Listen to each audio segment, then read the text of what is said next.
Esta vez va a ser rápida. Él me preparó para esto. Trump lo que tiene que hacer, no sé. Pestañear, ¿no? No pestañear, venir bien peinado y no perder el tiempo porque va a ser rápido. It's hard to count that dude out. He's such an animal. Yeah, he can land the shot, but... And it's in the White House. Who knows? Who knows what's going to happen? But that dude has the touch of death. Yeah. He has the touch of death. And he's not a big guy. I've never seen him in person, but I was talking to somebody recently, and they said, no, he's... So now he's fighting Justin Gaethje, which I believe he's gonna win this fight. Ilia Topuria has sent a brutal warning to Justin Gaethje ahead of their fight. Topuria is putting serious work into his striking during camp, aiming to add another big knockout to his record.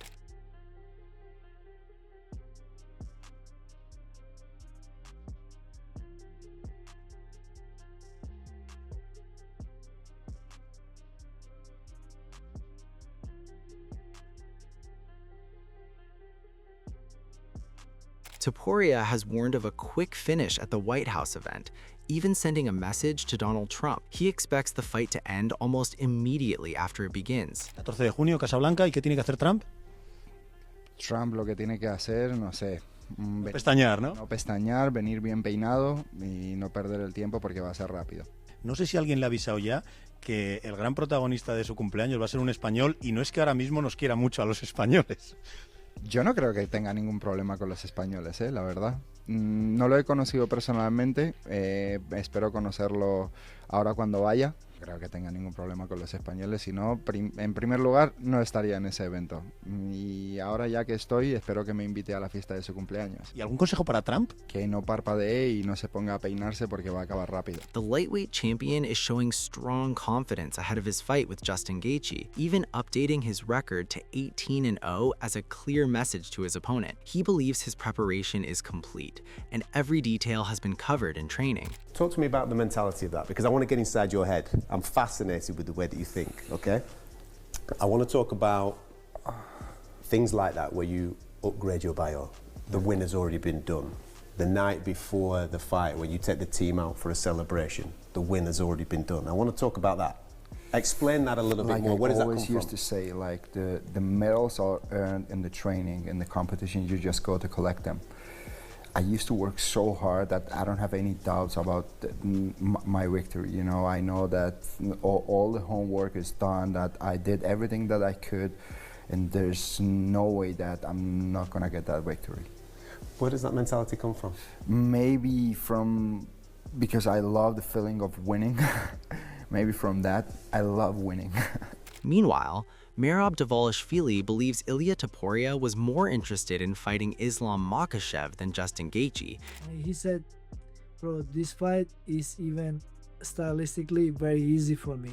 He say, Islam fight, bro, this is, I love this fight. And he said, I want to fight Islam. And then he was, which I believe he's gonna win this fight, and I'm sure he's gonna push to fight Islam Makhachev. I'm just saying my words, you know. I think that's what he wants to do, and so that's how comfortable. I'm just saying he's so comfortable fight against Islam Makhachev. Merab Dvalishvili, based on training with Ilia Topuria, sees a clear gap in levels. He highlights Topuria's sharpness, intensity, and precision, and expects Justin Gaethje to be in serious trouble with an early finish. Ilia Topuria, Justin Gaethje, how are you seeing it? I mean, Ilia is my friend, as you mentioned, but I mean, I training with Ilia, and I never felt something like this with any other training partners, even big guys. Ilia is different level, like he hits hard, he's so technical, so smart, and he will finish his next opponent too.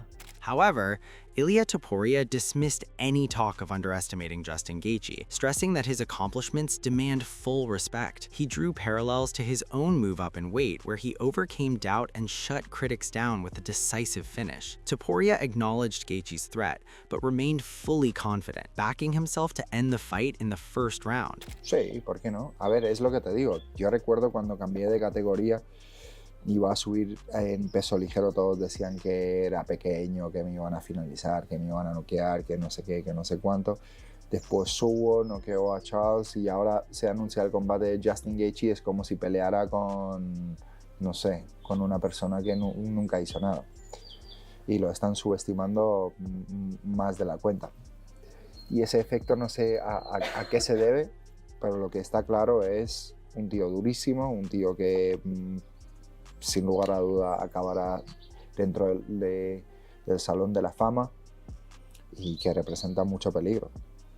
Yo creo que el público ya me ha conocido, ya están más conscientes de las habilidades que represento dentro del octógono y también como analizando el estilo de pelea que trae Justin Gaethje, es como lo más probable es que acabe dormido en el primer asalto. Estoy muy seguro de mi victoria. Ilia is also going through high-intensity training in camp, focusing on sharp combinations and improved defensive work. He is also pushing his conditioning to stay explosive deep into the fight.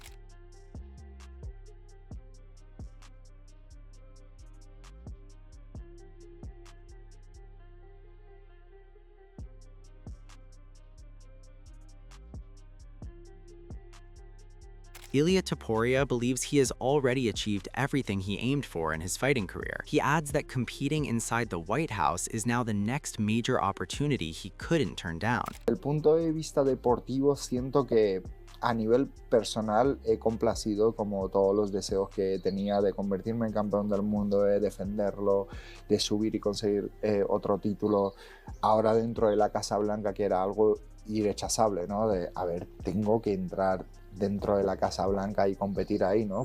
Porque yo al final mi vida no lo baso en las cosas materiales que voy consiguiendo, sino en los momentos que soy capaz de crear, ¿no? Que el día de mañana podré contárselo a mis hijos, a mi nieta, a mis amigos, vivirlo con mis amigos y con mi gente más cercana. Son experiencias únicas. No le puedes decir que no a ese tipo de oportunidades. Meanwhile, Merab Dvalishvili has also explained why he has never considered a training camp with Ilia Topuria in Spain. He said training with Topuria would be too risky, as sparring or wrestling sessions could easily lead to injury due to his power and intensity. Of course, I love to hang out and train with my brother Ilia Topuria, but second thing is, if I training with him, I have to share some rounds with him, and I have to either sparring or wrestling, which is not fun, you know. I don't want to get hurt because this guy hurts people, you know. Even I think even he hits hard his brother. they told me they kill each other, the brothers, Alexander Topuria and Ilia Topuria. So Ilia's point, he has this highlights, this how he knocks the random training partners, like how in big guys, like tall guys, he just knocks people out. And that's why I like training with him, but I don't like training with him because he hits hard. It's impossible to really get a good training session with him because you're gonna either get hurt, injured, knockout, or you know, so it's like my wrestling doesn't work, so I can see. Brendan Shaw believes Justin Gaethje would need luck to beat Ilia Topuria, pointing to Topuria's ability to mix striking with grappling and control the fight. He suggests Gaethje's knockout power gives him a chance, but expects Topuria's all-round game to overwhelm him. Gaethje's just gonna have to pray he land. Like he has to pray that Ilia's willing to play reckless. I don't know if Ilia is. He has to pray to God that Ilia kind of approaches the same way he did with Charles Oliveira, where he sat down. Now Topuria does get hit, so Justin's like, hopefully he's down, because then I have a chance. Because if Ilia goes, no, I'm mixed martial arts today, I'm gonna take your ass down, wear you out, and then knock you out. With Justin, he has to pray to God. Ilia's like, let's make it entertaining. Points to the ground, you know, which he does. So then it's like, all right, because Justin does have knockout power, kind of. Not to Ilia's power. I mean, he knocked out Justin. Yeah, hot second ago. But other than that, he's not like a big knockout artist. But either way, if you're throwing caution in the wind, he has to hope Ilia does that. Then he has a, coin flip there. Sure. Because Ilia does get hit a little bit. He does. On the flip side, Beneil Dariush believes the fight between Justin Gaethje and Ilia Topuria could be closer than many expect. He points to Gaethje's unorthodox, pressure-heavy striking style, saying it often disrupts clean strikers and forces them into his kind of fight. So I would say, because Justin's so good at like a dirty style of striking. It's like a dirty boxing, but kickboxing, whatever you want to call it. It throws good strikers off. Like look at his fight with Rafael Fiziev. Rafael Fiziev is a very clean technical striker. You look at his fight with Rufi, it's a beautiful fight. It's a beautiful striking fight. You look at his fight with Bahamundos, beautiful striking fight.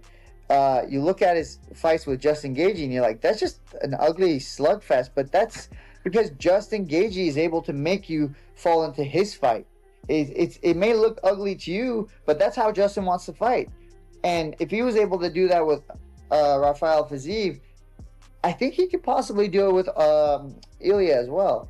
So I think the fight might be closer than people expect, is the way I would put it. However, Merab Dvalishvili believes Arman Tsarukyan won't be able to take down Ilia Topuria and expects a knockout finish. He argues Topuria's championship level makes him too strong to control on the ground and dangerous enough on the feet to end the fight. I respect Arman Tsarukyan too, and he's a great athlete, great fighter. But I think since Ilia is championing this weight class, even if Arman fights Ilia stylistically, he beats Arman. Oh. Because yeah, you can't take Ilia down. It doesn't even make sense to wrestling with him, and then Arman has to box with Ilia too, and Ilia will knock out Arman Tsarukyan too. I don't know. That's my honest answer. Joe Rogan has also urged Arman Tsarukyan to stay focused on his path to a title shot. He warns against any distractions or side moves that could slow his progress toward a championship opportunity. If you wanted to fight for Ilia at 55, that's a very interesting fight. 100%. Very interesting fight. Because he's hard to hit. He's very slick and technical, super flexible. Like, you ever seen those weird, like, mobility exercises he does with twists and shit with weights? I know, yeah. It's crazy flexibility. He's definitely in his prime, man. He can't waste his life away right now. Stop headbutting people. Yeah, just do the right thing because you are in your prime right now, and it doesn't last forever. He might already be champ if he could keep it together outside of the 100. cage, you know what I mean? Right? Like if who knows what would have happened in the Oliveira fight? It was a proper fight, a 5-rounder. Arman Tsarukyan remained silent while watching Joe Rogan strongly push him to stay focused and secure his title shot without distractions. He might already be champ if he could keep it together outside of the 100. cage, you know what I mean? Right? Like if who knows what would have happened in the Oliveira fight? It was a proper fight, a 5-rounder. If you wanted to fight for Ilia at 55, that's a very interesting fight. 100%. Very interesting fight. Because he's hard to hit. He's very slick and technical, super flexible. Like, you ever see those weird, like, mobility? Stop fucking around. On the other hand, Dana White has praised Arman Tsarukyan for staying active and keeping himself in the mix. He notes that upcoming events could shift plans quickly and open new fight possibilities depending on how things unfold. He also adds that Tsarukyan needs to stay composed at events, while still making it clear he holds him in high regard. Got some cards to open. Someone asked, what is next for Arman? He's becoming a superstar outside of UFC 2. What is your plan for Arman next? Yeah, I like what Arman's been doing. That he's kept himself active. You know, getting himself out there. Hanging out with Nina doesn't hurt either. You know, she kills it. I don't know. We'll see. Like I said, after each event plays out, this event will play out on Saturday. You know, everything sort of changes, and you start looking at what the possibilities are for fights coming up the rest of the year. We'll see what happens with Arman. All right. Arman needs to not be a maniac when he shows up to the event, and you know, and I like Arman though. Yeah. Arman Tsarukyan continues to push for a title opportunity and sees a fight with Ilia Topuria. He expects it to split opinion and create major hype with both at their peak. It has to be you next. If it's not you next, then we have a massive problem. Me? It has to be you, Arman. Come on. Problem gonna have my fans with UFC. Me, I'll stay out of the problem. There's no one else. It's one of the biggest fights the UFC can do. You versus Ilia, if he wins, and I think he's gonna win. It's a gigantic fight. Yeah, can imagine me versus Ilia on the White House. Everybody gonna talk about that fight. White House, no White House. Yeah. Who cares? Put it anywhere. Put it in Madrid. Yeah, great fight because we are both on young and on our prime, and like 50% gonna think I'm gonna win, 50% gonna think Ilia gonna win, and it's gonna be like a massive fight. Chael Sonnen feels that Arman Tsarukyan doesn't fit the BMF title image, saying it is meant for veteran names rather than rising fighters. Charles does look pretty good. Charles in a BMF does look pretty good. But a BMF largely is restored for somebody whose title days are over, but they're still a legend in the sport that you all love. And that's where it would almost disqualify Tsarukyan. He is still on undisputed championship path. So my guess, who is Arman going to fight next? My guess, and it's a broad stroke, I think the oars are out of the water. I don't think they're going to book him. I think whoever Tsarukyan fights next is currently booked, and they're going to wait to see the result of that match. Chael Sonnen suggests that Arman Tsarukyan already has his next fight lined up, with the opponent expected to come from the winner of the White House bout. So, who are you going to put him with? I have a very difficult time making sense of anybody as the roster sits right now, aside from the winner of Gaethje versus Ilia. I have a very hard time, but that doesn't mean it's impossible. Not if you go back to my original hypothesis, which is the potential next opponent for Tsarukyan is currently booked. Colby Covington has pointed to the UFC's internal politics, saying fighters often have limited control over their career direction. He notes that Arman Tsarukyan is dealing with this reality, where accepting opposed fights becomes necessary to stay active or risk being sidelined. Yeah, so if you have no say in what happens. You have no say. You know, Hunter Campbell, who is like the UFC lawyer, he kind of just tells you what direction they're going to go, and it's either you take it or leave it. So you don't really get a choice what you want to do. They just leave you. They just leave you. They ice you. They won't give you fights. They'll just let you sit out there. They'll say, hey, you turn down this fight. Now you're not going to fight for the year. You're not going to make money. They'll freeze you out. Wow. Yeah. So you're forced to take whatever they give you, even if it's not a good move for your career, whatever it is. Yeah, even if it's not a good move and you don't think you're getting paid what you deserve, it doesn't matter. They say, hey, you either accept it, be a company man, or we'll just ice you and you don't get a fight to make money. I think Arman's getting iced right now? He's definitely getting iced because he turned down the title fight. He pulled out on the week of the fight when the UFC was selling this pay-per-view, and then he's the main event and he pulls out. Yeah, but a fight with him, especially with all the social media presence now, would go fucking crazy. It would, yeah. Meanwhile, Arman Tsarukyan has also confirmed he is ready to step in as a backup if anything affects the fight between Ilia Topuria and Justin Gaethje. So he has a coming up fight, and now he said, yeah, if UFC tell me fight Arman, I'll take it. But he has a fight coming up. I'm a backup for that fight. I'm going to be ready if something happens, and I'm going to stay active. TJ Dillashaw has praised Arman Tsarukyan for his elite conditioning, saying his cardio stands out at the highest level. He points to Tsarukyan's work on the bike as proof of his exceptional endurance and gym performance. Sam told me he's the best conditioned athlete he's ever had in the garage. Did he really? And he's done Bo Nickel. Yeah. He's done some big dudes. David Taylor's. Oh, wow. Yeah.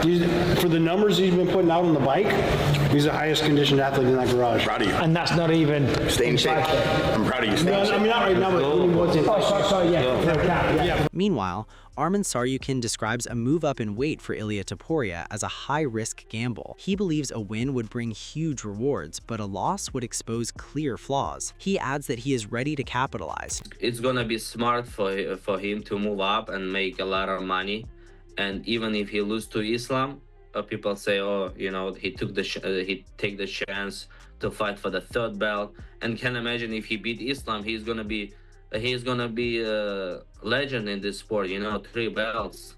No one done it before. But that means if he would go up there and win, then you don't get to fight him. What about if he loses? He comes back and I beat him again, and the UFC got him out. Yeah. That's the best thing. Joe Rogan has also warned Justin Gaethje about the threat posed by Ilia Topuria. He highlights Topuria's precision, confidence, and finishing ability, describing him as extremely dangerous despite his size and capable of ending fights. Ilia Topuria is. God damn that dude. Dude, I love Justin. I'm a fan. I don't like this matchup for him. Well, you know what? I mean, Justin knows what he's getting into, and it's hard to count that dude out. He's such an animal. Yeah, he can land the shot, but... And it's in the White House. Who knows? Who knows what's going to happen? But That dude has the touch of death. Yeah. He has the touch of death. And he's not a big guy. I've never seen him in person, but I was talking to somebody recently, and they said, no, he's 5'7", you know. He's small, man. He's not big. Yeah. I mean, there's a photo of me standing next to him when we did the podcast. We're standing next to you. He's much smaller than me. And, bro, he puts people into the shadow realm. Yeah. It's just technique and confidence. His confidence is crazy. He had a victory party for the Oliveira fight the night before. Drinking wine. I saw. I don't think he was drinking wine. No? I think he was drinking water the night before, but he has drank wine in weigh-ins. Yeah. When he's getting ready to weigh in, the weight cut. Arman Saryukin breaks down the Ilia Topuria versus Justin Gaethje matchup, calling it a waste of time. He believes Gaethje has little chance to win and insists that he himself is the one who should step up to challenge Topuria for the belt. Ilia versus Gaethje is a good fight, but like no chance to Gaethje. Ilia has a better boxing, and I think he's gonna knock him out. They just waste time, you know, waste my time. They gotta put me versus Ilia, and I'll take his belt, and easy money for me. However, Paddy Pimblett believes Justin Gaethje could shock Ilia Topuria despite being the underdog. He notes that MMA is unpredictable, and Gaethje could be boosted by the huge stage and crowd support, making the outcome far from certain. And then my two mates in the main event, Ilia versus Justin. Ilia did say he was going to come back around this time, so June, perfect for him. And obviously Justin Gaethje said himself when he was fighting me, he wants to beat me and then go on to fight on the White House, and he's done it. You know what I mean? Hats off to him. He said he was going to do that. That's a scrap. You know what I mean? They're going to come out and they're going to try and take each other's heads off. But everyone's already counting Gaethje out, and we've already learned you can't do that. I don't know, I've got a sneaky suspicion that Gaethje might pull off an upset here and surprise everyone. As you know, it's a fight. It's a fist fight. It can go either way. Anyone could beat anyone. In the White House, he's probably going to have a little bit more motivation to go out there and win because it's in front of his presidents in his home country. We'll have to see how that one plays out because obviously it's big implications for the rest of the division. I'm obviously going to be watching that. I'll have my eye on that, but I'm going to be focused on whoever I get to fight next. And Kamaru Usman has also reacted to Ilia Topuria being heavily favored over Justin Gaethje. He questions the gap, arguing Gaethje's skill and toughness make him far more dangerous than many think. Thank you, main event. Look at there's odds out already, and it's crazy, these odds. They still have Justin at like a 4-1 underdog, which is... What was Justin his last fight? He was what is it, a 3-1 underdog their last fight? Something crazy like that. He was the underdog. Justin Gaethje was the underdog. So, I mean, it is what it is. I mean, these whoever the odds makers are or whatever, I just feel like, you know, the disrespect is there. I mean, even myself, I was an underdog in my fight. You know, the disrespect is there, but it is what it is. You know, that's what we love to do as professional athletes. We like to go in there and we like to really silence the critics. So I love it. I love this fight. Even that co-main event. Let's talk. So that's all we have from today's video, and we hope you enjoyed it. Share your thoughts in the comment section and make sure to like and subscribe to our channel for more amazing videos.